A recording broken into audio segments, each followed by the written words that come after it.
Hello and welcome to another edition of Survey Brik tutorials by Brik. Today we are going to learn how to create a range slider in your survey.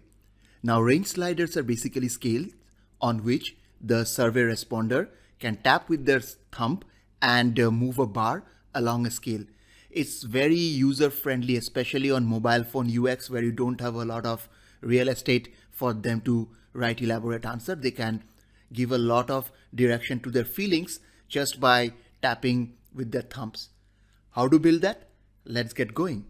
As usual, let's get inside Survey Brik.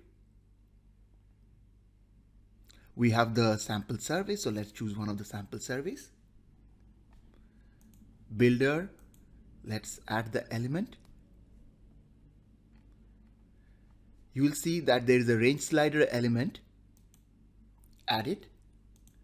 And let's have a question like, how do you like the product?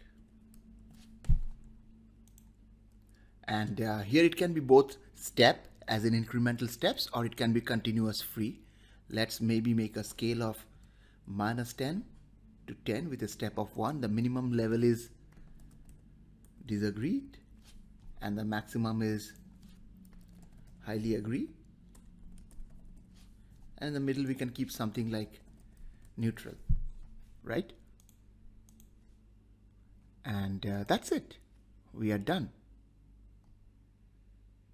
This is how will it look. How do you like the product? Neutral to agreed. Now there are a couple of nuances you can play around with. You can hide the values. This is especially true when you have, say, a medical survey or situations where people tend to give some connotation to the scale, attach their judgment, but it doesn't really mean anything. For example, in a lot of medical situations, the negative sign doesn't really stand for poor health. It just means that it's on a particular scale, but your audience may not understand that.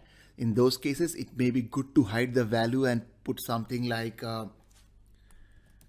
not well, neutral, very well. And then again you check the preview and you see that here the actual numbers have been taken off, but the scale remains, and keeping it on the scale ensures that whatever people answer is still within the analytic range that we want to take the input from. So that's it. The easiest way to build a range slider. It's very useful to build a range slider and follow it up with the conditional follow-through statements. That way you pretty much segregate your users into different preference groups and then follow through with their choices in the rest of the survey, reducing the survey length often by 30 to 40%. I hope that you enjoyed this short tutorial. See you next time around.